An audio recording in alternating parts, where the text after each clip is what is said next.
1857 अंग्रेजों के खिलाफ क्रांति का महायुद्ध।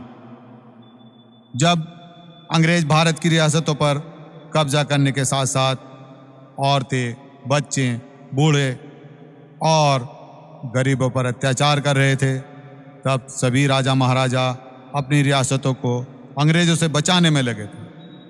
तब एक गरीब लड़का अंग्रेजों के सामने क्रांति की चिंगारी बनकर आया और उस चिंगारी का नाम था बांके जमाल।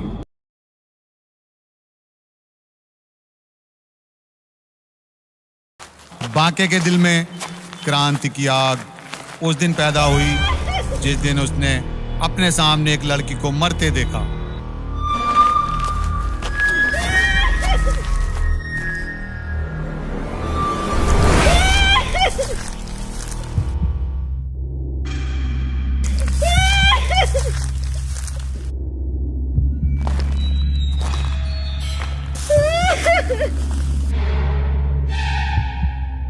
लड़की कौन है तू और इस जंगल में क्या कर रही है? बोल।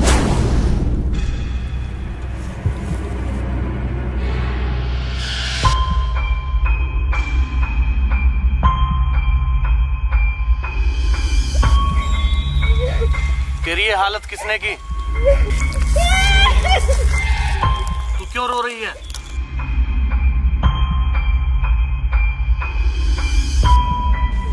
बोल, क्या हुआ तेरे साथ?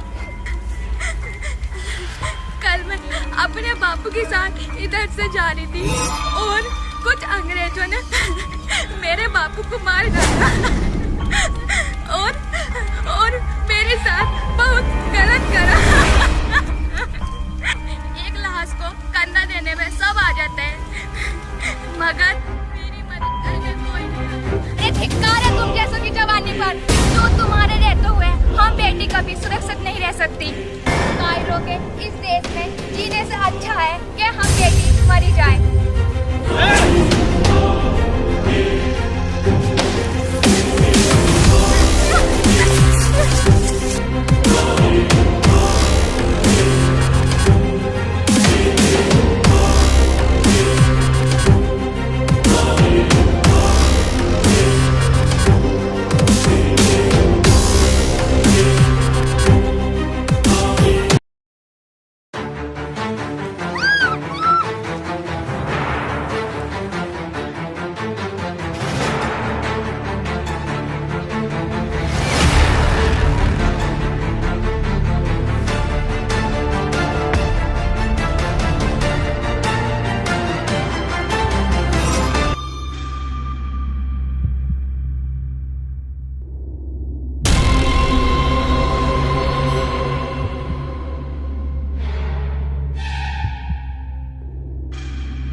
उस रात लड़की की चीख ने बांके को चैन से सोने नहीं दिया।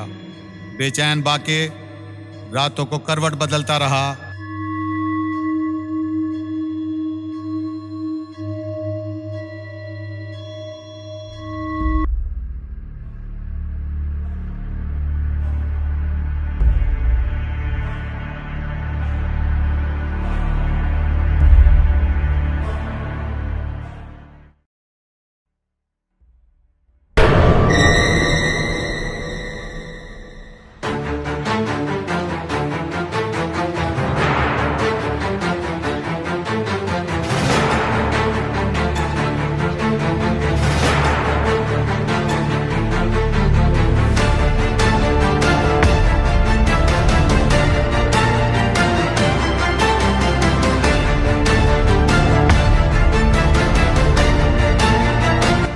आखिरकार बांके ने अंग्रेजों के जुल्म के खिलाफ तलवार उठा ली।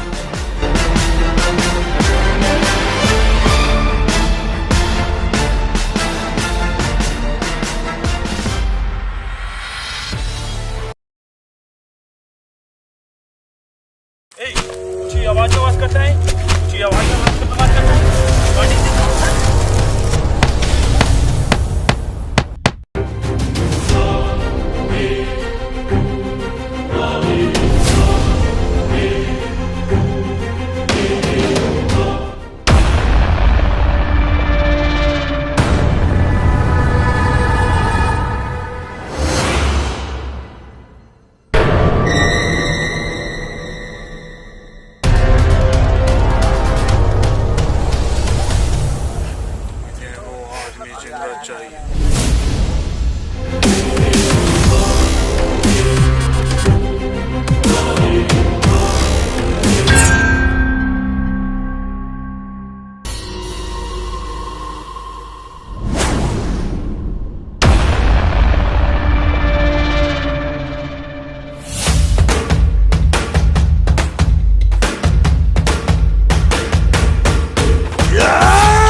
और इस तरह बांके का सफर क्रांति में बदल गया।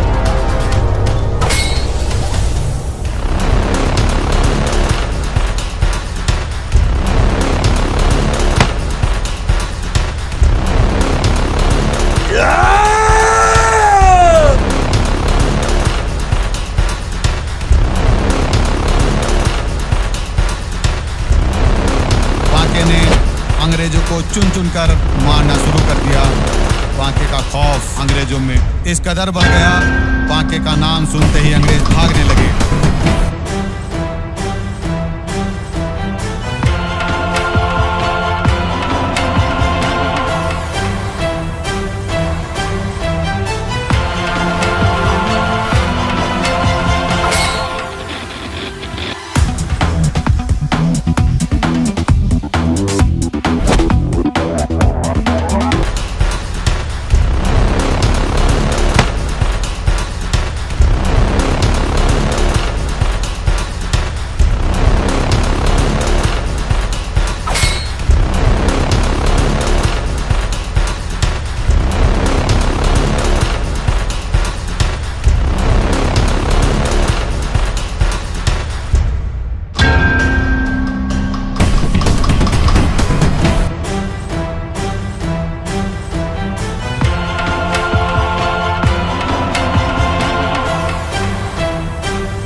बांके ने एक एक कर 1200 से ज्यादा अंग्रेजों को मार दिया। इस बीच बांके की मुलाकात कुछ क्रांतिकारियों के मुखिया हरपाल सिंह से हुई। बांके की वीरता और साहस को देखते हुए हरपाल सिंह ने बांके को मुखिया घोषित कर दिया। उधर बांके को लेकर ऊपर से अंग्रेजों पर दबाव बन रहा था। बांके बांके बांके, मुझे बांके चाहिए, जिंदा या मुर्दा। बांके को पकड़ने का केवल एक ही रास्ता है सर, बांके के सर पे इनाम रख दिया जाए। इनाम होगा तो लालच होगा, और लालच के चक्कर में कोई ना कोई हमें बांके का पता बता ही देगा। तो आज ही इनाम की घोषणा कोने कोने तक कर दो, मुझे हर हाल में बांके चाहिए।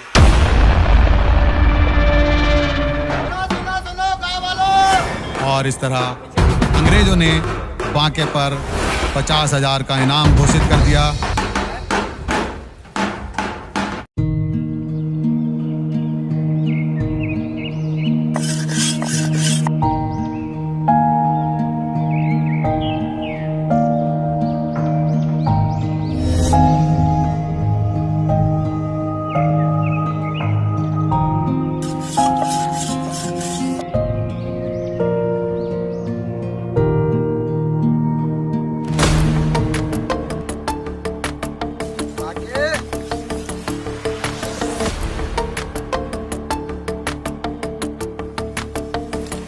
मशहूर हो गया रे बांके। पता है अंग्रेजों तेरे ऊपर कितने का इनाम रखा है? पूरे 5,000। 5,000 पूरे। रखेंगे क्यों नहीं मुखिया जी, बांके भैया का खौफ इतना है। लेकिन एक बात तो माननी पड़ेगी मुखिया जी, बांके भैया ने अंग्रेजों की नींद तक उड़ा दी। दुश्मन हमसे 4 कदम आगे चल रहा है। चलने दो मुखिया जी, जिस दिन अंग्रेज बांके की तलवार के आगे आ गए तो चलना तो दूर, उठने के काबिल भी नहीं रहेंगे।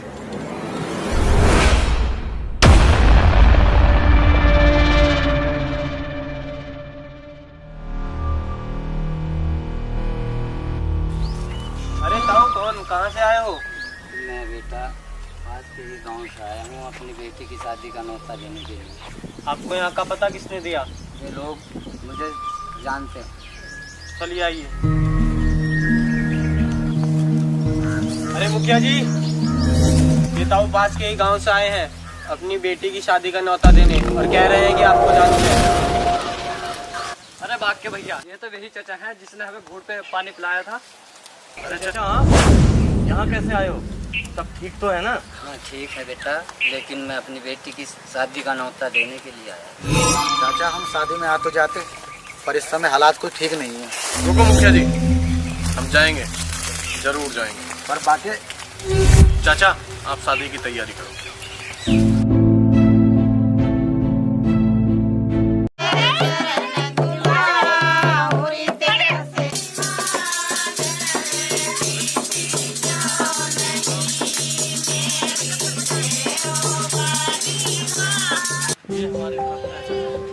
क्या जरूरत है बेटा, आप लोग आ गए। एक भाई दे रहा है अपनी बहन को, तो इसलिए इसे रखिए चाचा, और अब हमें जाने की अनुमति दीजिए, क्योंकि अब रात होने से पहले पहले हमें पहुंचना है। संभल के जाना बेटा।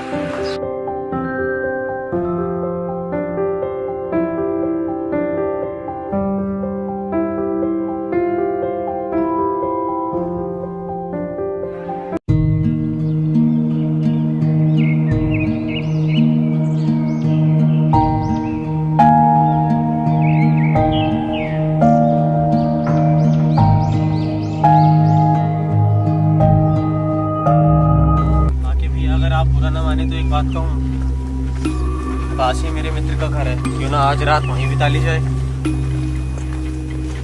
देख ले छोटे, हमारे ऊपर 5,000 का इनाम है, कभी 5,000 के चक्कर में तेरा मित्र हमसे गद्दारी न कर दे। नहीं बांके भैया, जैसा मैं हूँ वैसे ही हूँ। ठीक है फिर साथियों, आज की रात हम छोटे के मित्र के यहाँ बिताएंगे, ठीक है? चलें।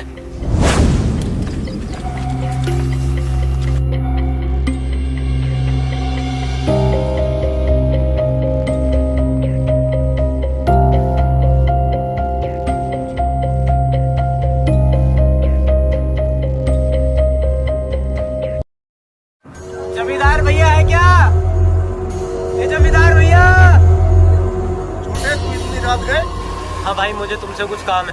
और क्या काम है? मुझे तुम्हारे यहाँ एक रात गुजारनी है। तो इसमें पूछने वाली क्या बात है, आजा। लेकिन क्या? मेरे साथ कुछ लोग और भी हैं। कौन है वो लोग? वो सब मैं आपको बाद में बताऊंगा। चल ठीक है, बुला ला।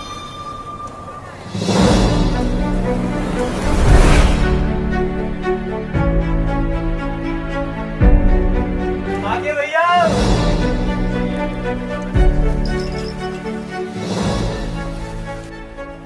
यही है मेरे मित्र।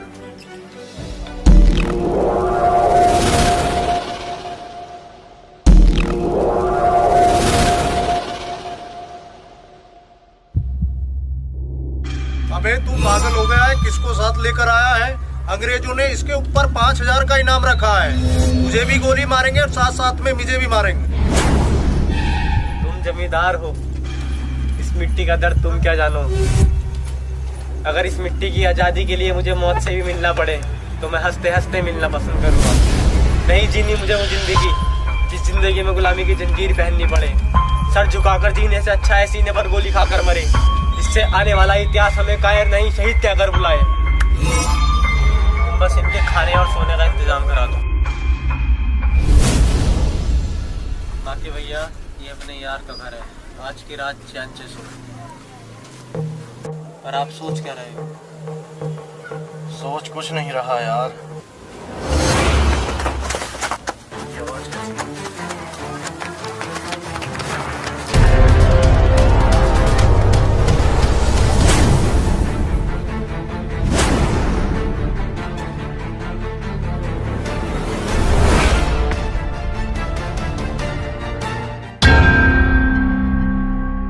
तो ये है बाके जिसने जनरल साहब की नींद हराम कर दी।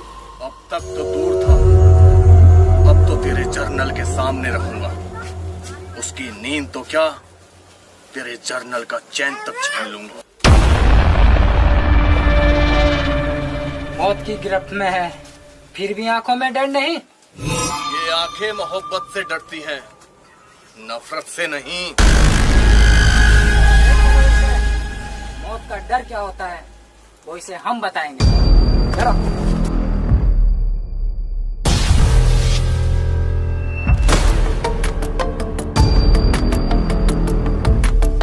बांके के पकड़े जाने की खबर पूरे जौनपुर में चिंगारी की तरह फैल गई। लोगों में चर्चाएं होने लगी, गलियां व रास्ते खामोश हो गए। बांके का शोर हवाएं भी करने लगी और इस हवा की गूंज झांसी तक गई, जहां झलकारी तैयार हो रही थी अंग्रेजों का खून बहाने के लिए।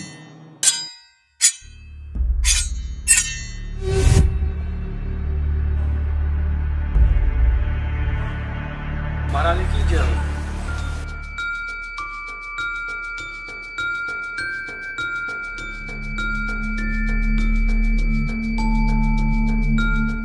कहीं से कोई खबर घोष बाबा? जौनपुर के जंगलों में अंग्रेजों ने कुछ क्रांतिकारियों को पकड़ लिया है। क्या? जी महारानी। वो क्रांतिकारी वीर कौन थे, कुछ पता चला? सबका तो पता नहीं महारानी, पर उनके मुखिया का नाम बाके है। बाके?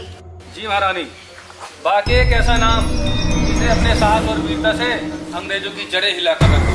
सुना है महारानी, बाके ने अब तक 1200 से अधिक अंग्रेजों को मौत के घाट उतार दिया, जिसके कारण अंग्रेजों ने बाके को पकड़ने के लिए उसके सर पर 50,000 का इनाम रखा है। और इनाम के लालच में आकर किसी अपने ने ही बाके उसके साथियों को पकड़वा दिया है। भारत की इस धरती पर वीरों के साथ साथ गद्दारों की भी कमी नहीं है। लेकिन मुझे एक बात समझ में नहीं आई कि जिस वीर ने अंग्रेजों की जड़ें तक हिला दी, उसका नाम आज तक सुनने में क्यों नहीं आया? ये देश अंग्रेजों की गुलामी के साथ साथ पाखंडवाद से भी भरा है महारानी। बाके एक चमार है और चमार होने के कारण उसका नाम आज तक गुमनाम था। इतिहास लिखने वाले भले ही बाके का नाम इतिहास के पन्नों में से क्यों ना हटा दे, लेकिन एक दिन इतिहास खुद बड़े गर्व से बाके का नाम पुकारेगा। दिल्ली से कोई खबर घोष बाबा? दिल्ली और दिल्ली के आसपास की हवा में क्रांति की लहर फैल चुकी है महारानी। माता दीन भंगी और मंगल पांडे के साथ मिलकर कुछ किसान सिपाहियों ने अंग्रेजों के खिलाफ विद्रोह कर दिया है। तो फिर युद्ध की तैयारी की जाए घोष बाबा। कंपनी के पास कितने सिपाही हैं घोष बाबा? 40,000 सिपाही और बेशुमार हथियार। हमारे पास कितने हैं? 2526 सिपाही हथियारों के साथ। और इससे भी खास है हमारे पास। ऐसा क्या है हमारे पास? हमारे पास झलकारी है।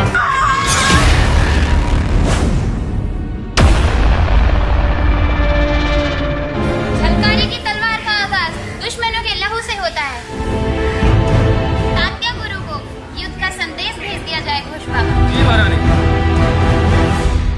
बांके के और साथियों का पता जानने के लिए अंग्रेज बांके के शरीर पर कोड़े बरसाने लगे।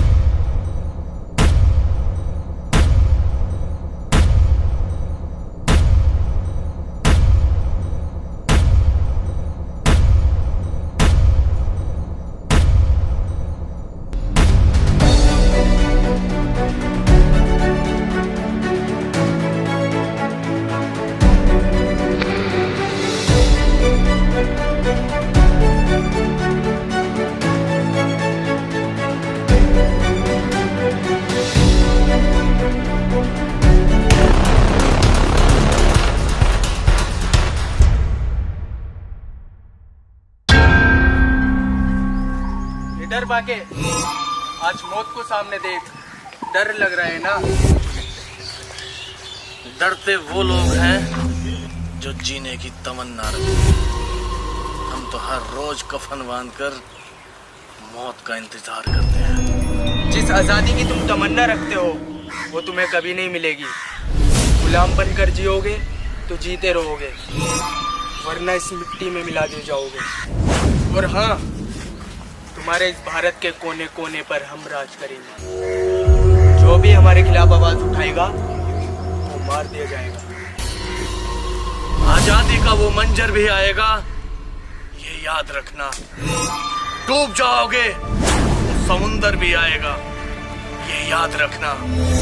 और जिस दिन पूरे भारत में क्रांति की चिंगारी लगेगी, तुम्हारा राज भी जल जाएगा, ये याद रखना।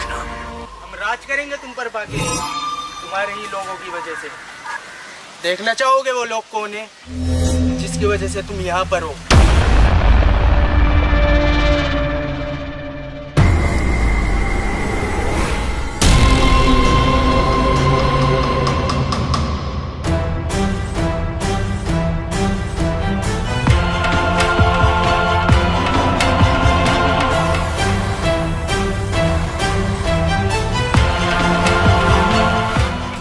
तू दिखा दी अपनी औकात, इत्कार है तुझ पे। क्या हुआ बाके? किस बात का अफसोस हो रहा है? मौत का या यहाँ होने का? अफसोस मौत का नहीं, बल्कि इस बात का है कि गद्दार कोई और नहीं, अपने ही होते हैं। मैं गद्दार नहीं हूँ। गद्दारी तो तेरे चेहरे से छलक रही है अंग्रेज के कुत्ते। दिल करता है तेरा खून पी जाऊं। नहीं छोटे, नहीं, ये भी अपना ही है। और गलती अगर अपनों से हो जाए तो उन्हें गले लगा के माफ कर देना चाहिए। मरने से पहले कोई आखिरी ख्वाहिश? मैं इसे गले लगाना चाहता हूँ।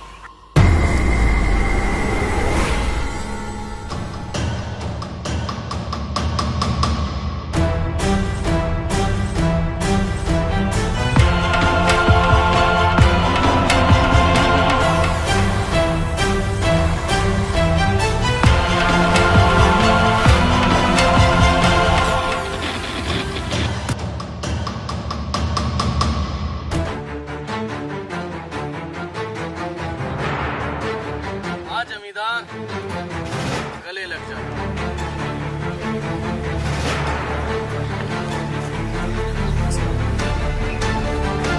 तू हमें अपने हाथों से मार डालता, हम उफ भी नहीं करते। लेकिन तूने अंग्रेजों के तलवे क्यों चाटे? क्यों? आगे बढ़े, छोड़ दो मत इस गद्दार को।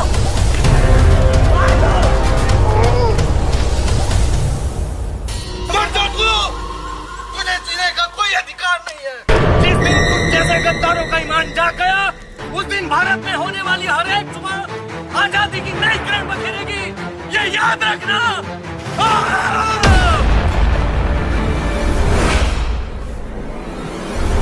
जब इतिहास तुझे याद नहीं रखेगा तो मैं याद क्यों रखूं? इतिहास मुझे याद रखे या न रखे, लेकिन इतिहास के पन्नों में तुझ जैसे गद्दारों का नाम जरूर रहेगा। इसे देख कर भारत का हर एक नागरिक ये बोलेगा कि ये थे वो गद्दार जिनकी वजह से भारत में गुलाम रहा। ले जाओ इसे और बंद कर दो इसके साथियों के साथ काल कोठरी में।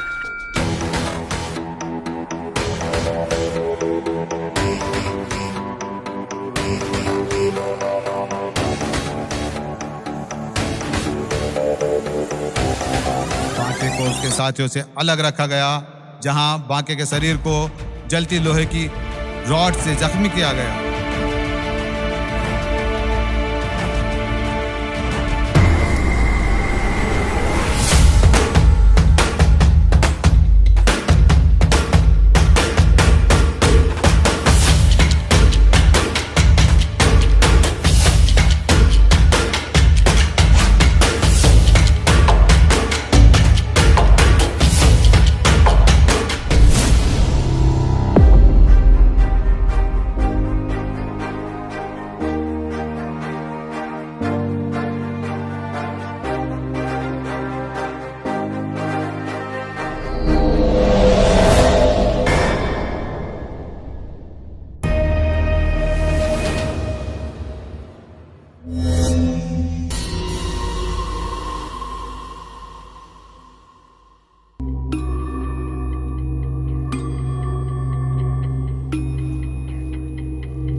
बांके के साथियों को पानी की बूंद बूंद के लिए तरसा दिया गया।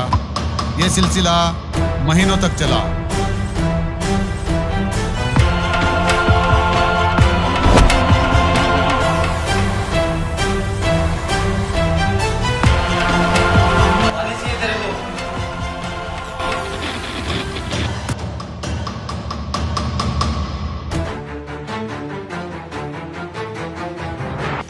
पानी पिएगा ना तू? ले।